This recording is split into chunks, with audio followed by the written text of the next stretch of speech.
It began like any other Wednesday morning on the Gulf Coast of Texas. The seagulls were still wheeling lazy circles over the harbor. The smell of salt and crude oil hung thick in the cool April air. Dock workers clocked in early, their breath misting faintly as they traded coffee and cigarettes and conversation about baseball. The SS Grand Camp sat moored at Pier O, her hull freshly loaded with 2,300 tons of ammonium nitrate fertilizer, bound for the farms of war-ravaged Europe.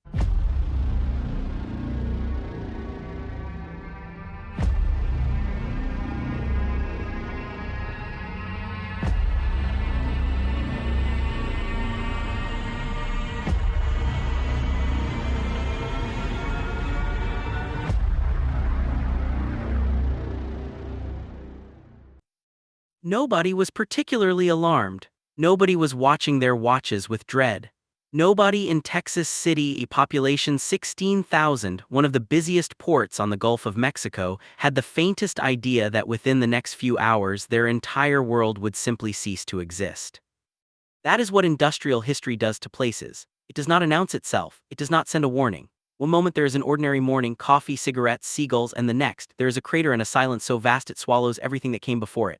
What happened at Texas City on the 16th of April 1947 remains to this day one of the deadliest industrial disasters in American history. It killed hundreds in an instant. It wounded thousands more. It leveled an entire industrial district, sent a ship's anchor flying 2 miles inland, and triggered a chain reaction of explosions and fires that burned for days. And yet, when most Americans are asked to name the great disasters of the 20th century, Texas City rarely comes to mind. This is the story of why that is and why it should never be forgotten. To understand what happened, you have to understand the world that Texas City existed in during the spring of 1947. The Second World War had been over for less than 2 years. Europe was in ruins. Millions of acres of farmland had been scorched, shelled, flooded, mined, and poisoned by 6 years of total war. The continent that had once fed itself was facing famine on a scale that threatened to destabilize the entire post-war order. The Marshall Plan was still in its earliest infancy, and into this crisis, American agricultural industry stepped forward with a solution that seemed, on the surface, entirely straightforward: fertilizer, specifically ammonium nitrate, a compound that had been synthesized in enormous quantities during the war for use in explosives, but which in peacetime could be repurposed as one of the most potent crop-growing agents ever devised. The chemistry was almost miraculous. A handful of the stuff scattered across depleted European soil could revive it within a single growing season.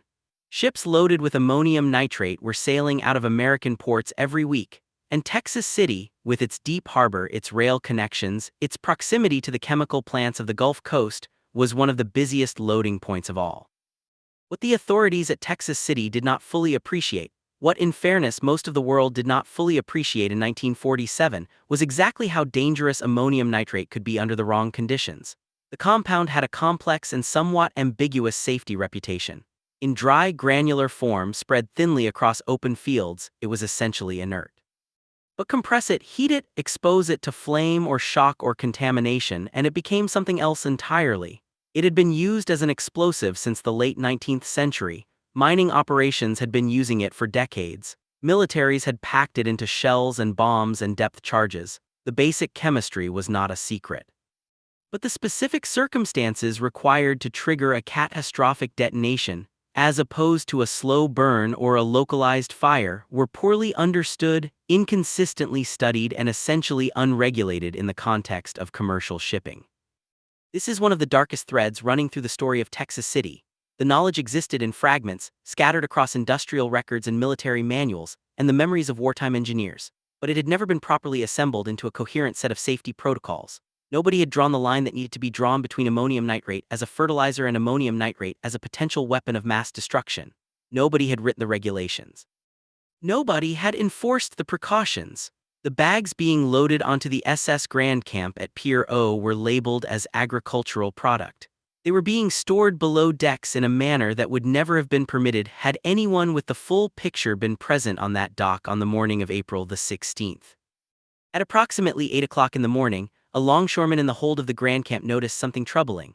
A thin wisp of smoke was rising from somewhere among the burlap sacks of ammonium nitrate stacked in the number 4 cargo hold. The source appeared to be a smoldering cigarette or possibly a spark from the ship's electrical system. The exact origin was never determined. The initial reaction of the ship's crew was measured, even calm. A fire in a cargo hold was a nuisance, not necessarily a catastrophe. A few crew members attempted to beat the smoke out with their hands and with small extinguishers. When that failed, they tried steam from the ship's steam smothering system. When the captain of the Grand Camp, a Frenchman named Charles de Guillaumin, was informed of the situation, he made a decision that would be debated and condemned for decades afterward.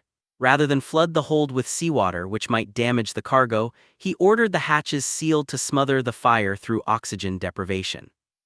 It was a reasonable decision by the standards and training of 1947. It was also catastrophically wrong. Ammonium nitrate, unlike most flammable materials, does not require atmospheric oxygen to sustain combustion. It carries its own oxygen within its molecular structure. Sealing the hold did not smother the fire, it simply concentrated the heat.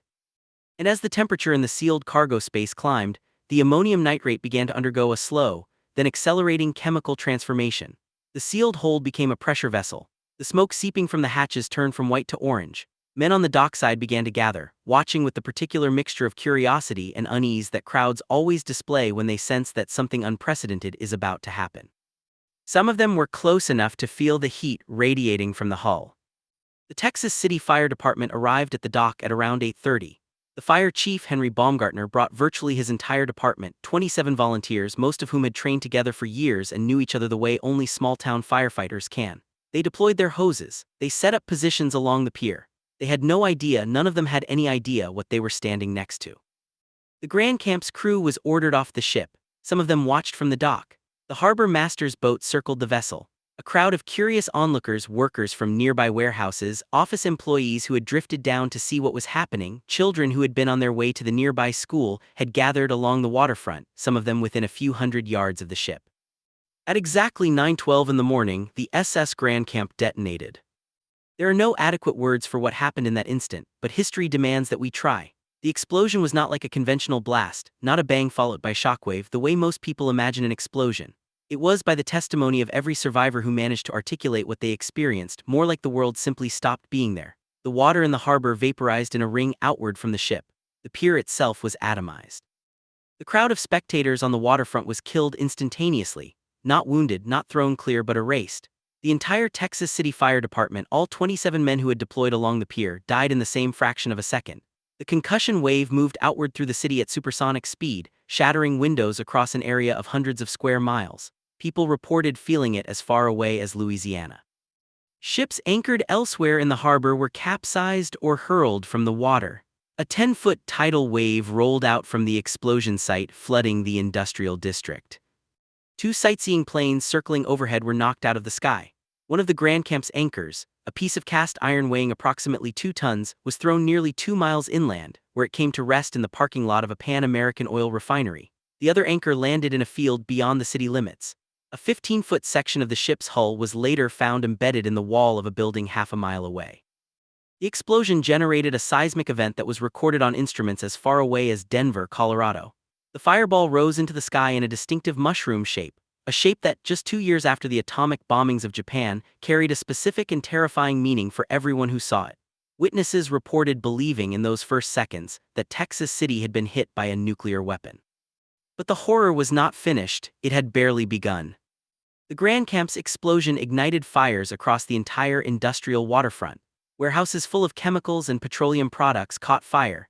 The Monsanto chemical plant, one of the largest on the Gulf Coast, was hit by a wave of debris and burning material from the explosion. The plant, which was in the middle of a morning shift change with workers streaming in through the gates, was devastated. Of the approximately 500 workers either inside or approaching the Monsanto facility at the moment of the blast, at least 230 were killed. The survivors staggered through wreckage that, by the accounts of rescuers who arrived in the following hours, resembled descriptions of Hiroshima. Buildings had been flattened. Bodies were scattered across an area of several blocks.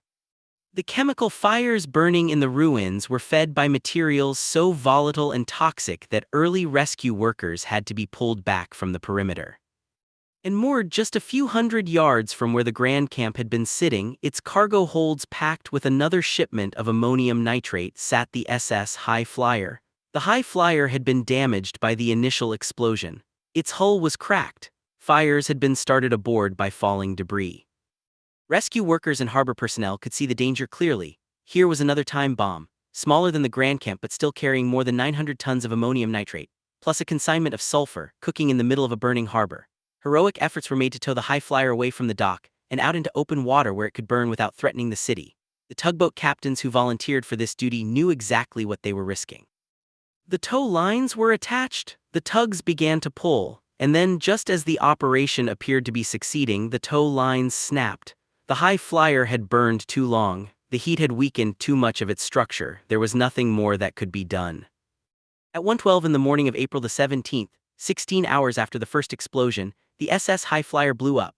This second explosion was in some ways more terrifying than the first, because by now hundreds of rescue workers and survivors and volunteers had flooded into the disaster zone, many of them working through the night in the wreckage of the Monsanto plant and the surrounding blocks. The second explosion killed more of them. It collapsed buildings that had been weakened but still standing. It sent a fresh wave of fire through areas that had seemed tentatively to be under control. It shattered windows that the first explosion had somehow missed. It rolled across the harbor and the city like the announcement that the night was not over, that the catastrophe was not contained, that Texas City was not yet finished dying. When the sun rose on April the 17th, the reckoning began, and the scale of it was almost impossible to process. The official death toll, compiled over months of painstaking investigation, eventually settled at 581 confirmed dead, though many historians believe the true number was higher, since some victims were never found and some of the most vulnerable populations in the industrial district, including undocumented workers and transient laborers, were never properly counted. More than 5,000 people were injured. Nearly two-thirds of the buildings in the industrial district had been destroyed or rendered uninhabitable. Property damage in 1947 dollars was estimated at $67 million, a figure that in today's terms represents something in the range of nearly $1 billion.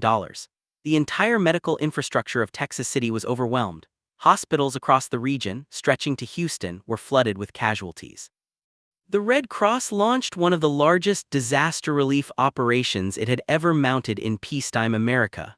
Bodies were still being recovered from the wreckage weeks after the explosion. Among the dead were people whose stories individually carry the full weight of the catastrophe. There was the entire Texas City Volunteer Fire Department, 27 men who had walked down to Pier O with their hoses in their training and their complete ignorance of what they were facing, and who had not had time to take a single step back before the world ended. There were the Monsanto workers, welders, chemists, laborers, supervisors, who had checked in for the morning shift and never checked out. There were the wives and children who lived in company housing near the waterfront and who were killed in their kitchens, in their gardens, in their cars on the way to school. There was a group of students from Texas City High School who had gathered along the waterfront to watch the burning ship, drawn by the spectacle of it, and who were killed by the blast wave before any of them had the chance to run. There was a young girl of 9 years old named Monica Ramirez, identified only by the initials on her dress, whose parents searched the makeshift morgues of Texas City for 3 days before finding her. There were the longshoremen and dock workers and tugboat captains, many of them black men working in the segregated facilities of the mid-century Gulf Coast industrial economy, whose names were rarely recorded in the newspapers, and whose deaths were processed through a racially stratified relief system that distributed aid in a manner that reflected the brutal hierarchies of the time and place. This last element of the Texas City story is one that deserves particular attention because it speaks to the way in which industrial disasters are never simply natural catastrophes. They are social events, shaped by the decisions and structures and inequalities of the world in which they occur. Texas City in 1947 was a racially segregated city in the Deep South. Black workers made up a substantial portion of the labor force on the waterfront and in the chemical plants, doing some of the most dangerous work for the lowest wages, housed in the neighborhoods closest to the industrial facilities, and therefore disproportionately exposed to the explosion and its effects. In the aftermath, the relief effort was managed through segregated facilities. Black survivors received medical treatment in separate and inferior facilities. The identification and recording of black victims was less systematic and less thorough. The distribution of emergency aid followed the racial hierarchies of Jim Crow Texas. The historical record of who died and how they died and what happened to their families is, for this reason, skewed, incomplete in ways that will never be fully corrected. In the weeks and months after the disaster, the question of who was responsible dominated public discourse in a way that industrial disasters rarely do in peacetime. The survivors of Texas City, or rather, the survivors of the survivors, filed what became one of the most significant legal cases in American history. The federal government, which had manufactured the ammonium nitrate through its wartime chemical programs and had overseen the regulatory framework governing its storage and shipping, was named as a defendant. The case, Deadliest v. United States, wound its way through the courts for years, ultimately reaching the Supreme Court in 1953. The court ruled 5-4 that the federal government could not be held liable under the Federal Tort Claims Act because the decisions that had led to the disaster, the decisions about how to bag and label and store and ship ammonium nitrate, had been made at the policy level, and the government's sovereign immunity protected it from liability for policy decisions, however catastrophically wrong those decisions had turned out to be. It was a ruling that devastated the survivors and their families. Many of them had been waiting for more than 6 years for some acknowledgement of accountability, some measure of compensation for what had been taken from them. The Supreme Court's decision offered neither. Congress eventually passed a special relief act that provided limited compensation, a fraction of what the victims had sought, a token gesture measured against the scale of the loss, but the fundamental legal question, whether ordinary citizens harmed by government negligence have the right to sue the government for damages, was answered in the negative. Texas City's survivors became, in this respect, pioneers of a bitter legal tradition. The tradition of the disaster victim who cannot find justice in the courts, who has to accept that the system that failed them is also the system that will adjudicate their claim against itself. What changed after Texas City? The honest answer is, eventually, quite a lot, but not quickly, and not without further disasters forcing the issue. The explosion prompted the first serious federal study of ammonium nitrate hazards. It led to new regulations governing the storage and transport of the compound. It contributed to the development of what would eventually become the Occupational Safety and Health Administration and the modern framework of industrial safety regulation. The specific lessons of Texas City: the danger of sealing a hold containing ammonium nitrate, the critical importance of understanding the chemistry of what you are storing, the need for trained emergency responders who know what they are dealing with, were written into shipping and storage protocols that are still in force today. But eventually, quite a lot and not quickly are phrases that carry real weight when you measure them against human lives. The regulatory response to Texas City unfolded over years and decades, driven not by the disaster itself but by the accumulation of further incidents that made the underlying problem undeniable. Ammonium nitrate explosions continue to occur around the world, in mines and warehouses and port facilities, because the knowledge of the danger, while it had been generated by Texas City, had not been universally absorbed and acted upon. In 2013, 66 years after Texas City, an ammonium nitrate explosion at a fertilizer plant in West Texas, also in Texas, which carries its own grim irony, killed 15 people and injured more than 160. The causes were depressingly familiar: improper storage, inadequate regulation, the failure to treat ammonium nitrate with the respect its chemistry demands. And in 2020 in the port of Beirut, Lebanon, a catastrophic explosion of improperly stored ammonium nitrate killed more than 200 people, wounded thousands more, and destroyed an entire section of a major world city in a manner that shocked even people who thought they had grown accustomed to disaster. The images of the Beirut explosion, the mushroom cloud, the shattered port, the devastated urban districts, echoed Texas City with an exactness that was almost unbearable to those who knew the history. Why do we keep learning the same lesson? This is the question that the history of industrial disasters, and Texas City in particular, keeps asking. The chemistry of ammonium nitrate has not changed. The conditions required to trigger a catastrophic detonation are not mysterious or obscure. They are documented in textbooks, encoded in regulations, written into the training manuals of every professional fire department and emergency management agency in the developed world. The knowledge exists. And yet again and again, the knowledge fails to translate into action. Warehouses fill with improperly stored material. Regulations are written and then not enforced. The people responsible for safety defer to the people responsible for profit. The workers and residents who live closest to the risk are the people with the least power to demand better. The disaster that seems, in retrospect, entirely preventable proceeds to its conclusion with a kind of awful inevitability. Texas City was not a mystery. It was a failure of regulation, a failure of communication, a failure of the institutional mechanisms by which a society is supposed to protect its most vulnerable members from the consequences of industrial processes they have no power to control. The people of Texas City had not chosen to live next to a ship packed with 2,000 tons of high explosive. They had not been consulted when the decisions were made about how to store ammonium nitrate, or how to fight a fire in a hold full of it, or whether to seal the hatches or flood them with water. Those decisions were made by ship captains and dock operators and regulatory officials and wartime chemical engineers, people who worked within systems that had not caught up to the dangers of what they were doing. And the people who paid for those failures were the ones who had the least to do with them. The firefighters who showed up to do their job and were killed by their own ignorance of what they were fighting, the factory workers who clocked in for the morning shift, the families who lived in the working-class neighborhoods within range of the harbor, the children who walked down to the waterfront to watch a burning ship. There is a monument in Texas City today. It stands in Memorial Park, a few blocks from where the waterfront used to be before the explosion reshaped the geography of the harbor. It is a modest structure, a marble wall inscribed with names, a quiet plaza, the kind of memorial that asks you to stop and read rather than just look. Many of the names on the wall are still recognized by families in Texas City, whose descendants have lived in the area for generations.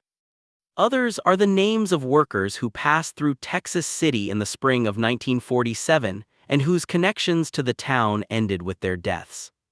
All of them died because the world they were living in had not yet accumulated enough of the right kind of knowledge about the thing that killed them, or because the knowledge existed and had not been properly applied, or because the systems that were supposed to keep them safe were run by people who had not fully understood the stakes, or because industrial progress in the mid-20th century moved faster than the safety frameworks that were supposed to govern it.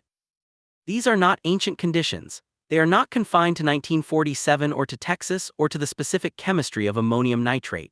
They are the conditions that characterize the relationship between industrial society and the people who live and work within it in every era, including our own.